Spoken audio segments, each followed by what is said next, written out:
In what could signal the next stage of Israel's conflict with Hezbollah, Israeli military officials conducted an extensive wave of airstrikes against Hezbollah targets in southern Lebanon earlier today.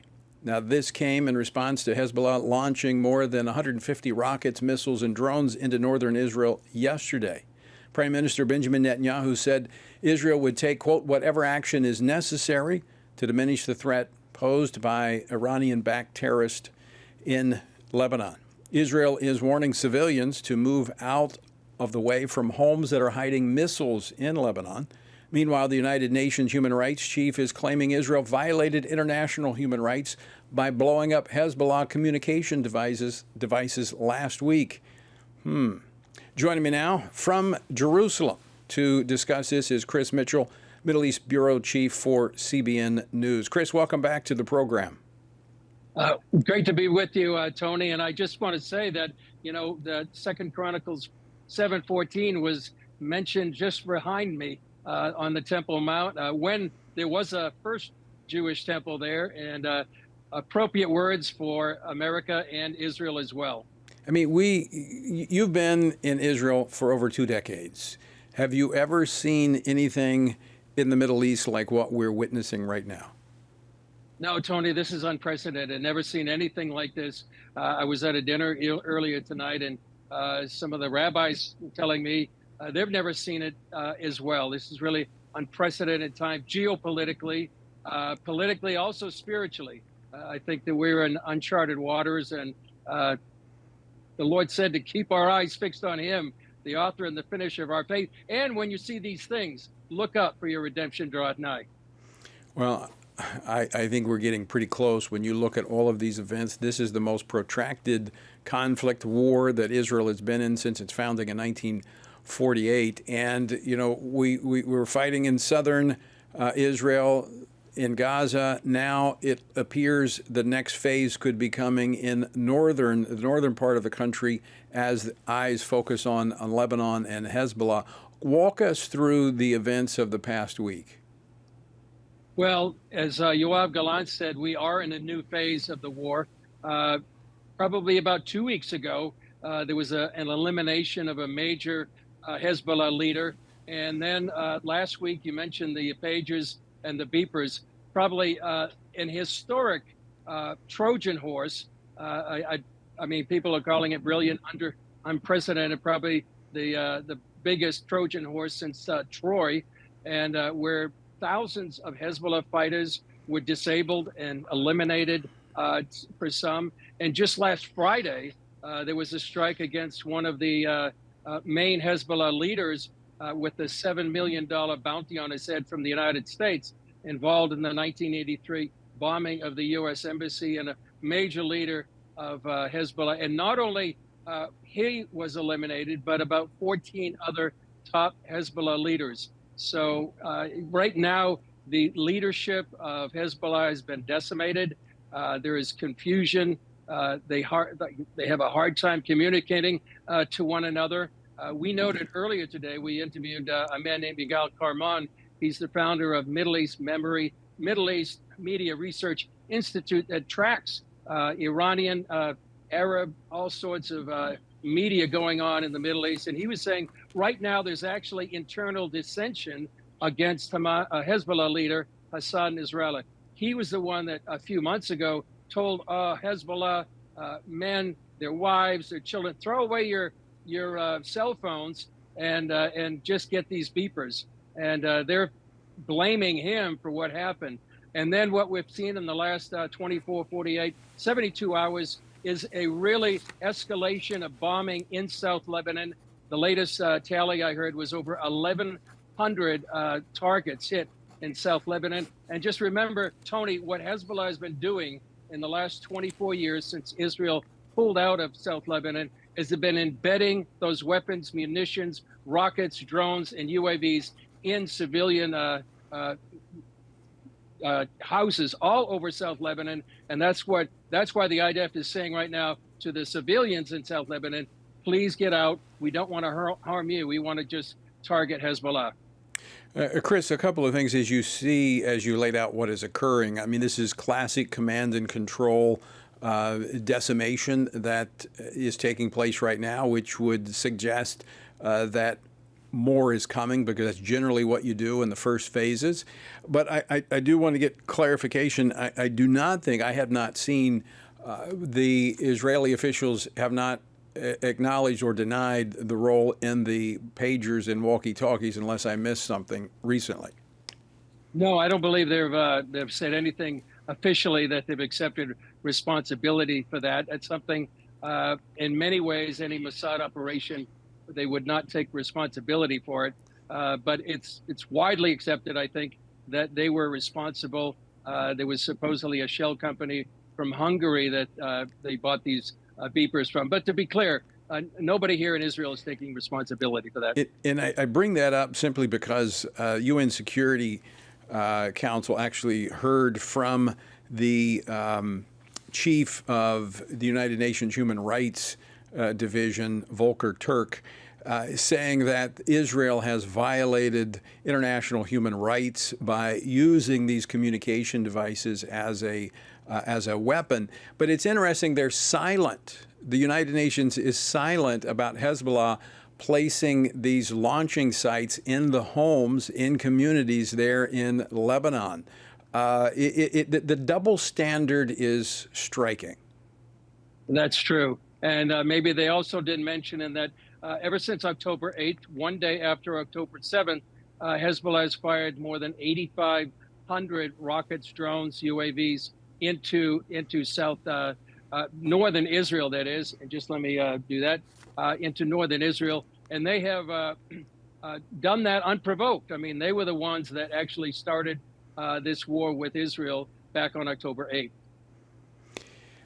What do you see as the next phase here? Do you think a invasion is imminent? It seems like they're going step by step towards that. One of the things they did just a couple of weeks ago, or less than 2 weeks ago, they said that an official goal of the war is that they would make sure that the northern residents, over 60,000 that have been refugees in their own countries, will be able to go back to their homes. They've been saying that the last few days. This is exactly what this bombing campaign is all about, to be able to have these people that have been out of their communities, more than 40 of them, over a year. That's the goal. Another thing, they've had brigade exercises in the last couple of weeks. They've been sending tanks and armor up there. It does seem like we're on the verge of a possible ground invasion into South Lebanon if, and this is a big if, Tony, if Iran decides that it doesn't want a major war with Hezbollah that could decimate their largest proxy in the region, and whether or not they want to step back from the brink.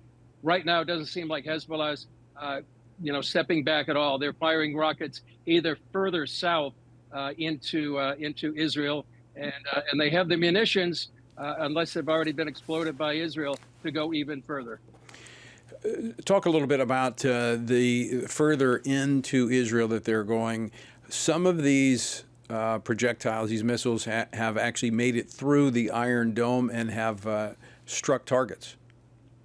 They have. One was in Nazareth, another in a place called Kiryat Belaki. So they have. And sometimes the Iron Dome can be overwhelmed by the number of projectiles coming in. So it is a dangerous place for those in northern Israel, all the way down to the Sea of Galilee. There's been some hits in that vicinity as well. But it's even though the Iron Dome does probably shoot down maybe more than 90%, and so it's an amazing defense array up there in northern Israel. But some have got through. Well, when you consider the volume of projectiles that are being sent in, and then you add another layer on top of that, if Iran was to directly get involved once again, you could see why Israel has to be on the offense to play good defense. And I want, as an American journalist, Chris Mitchell, I want to ask you about this.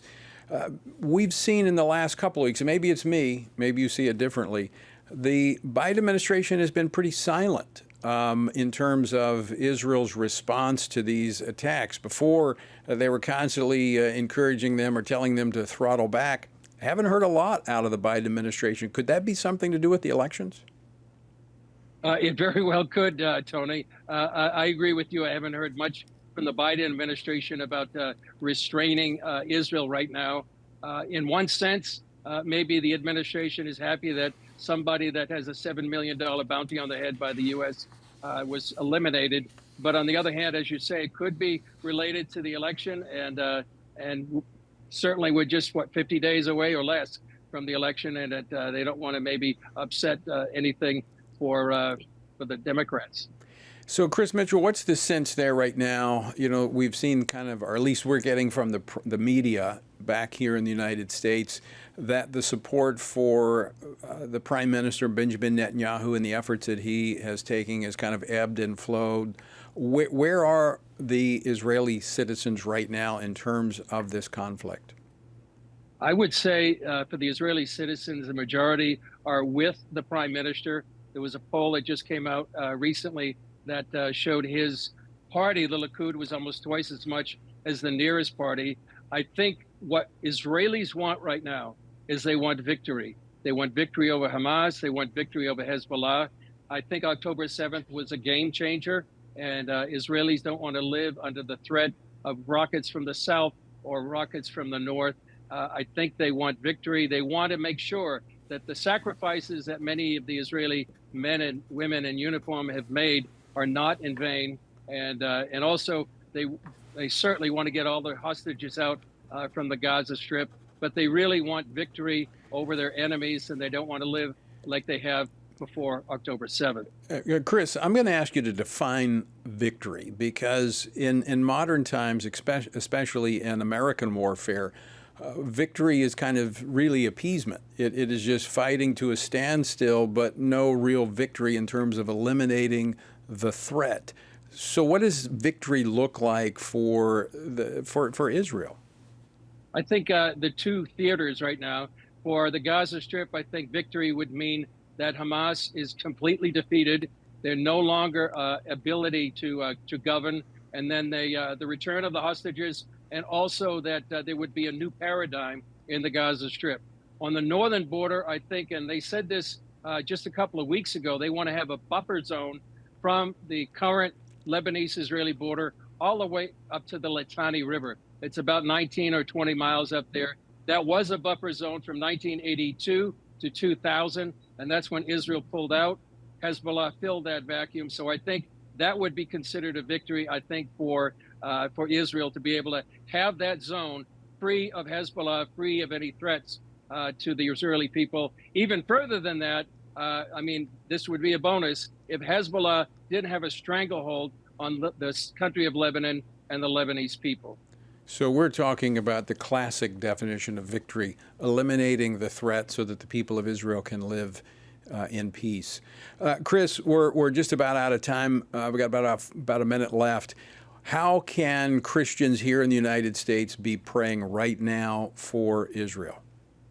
I would say pray for wisdom for the leaders, for Prime Minister Benjamin Netanyahu, for the IDF leaders, for protection for those innocent people in Lebanon and Israel. I think that would be a prayer too, but also that the government of Israel would be able to go to victory over this terrorist group, both Hamas in the south and Hezbollah in the north, and also to pray for the peace of Jerusalem and protection of Jews worldwide.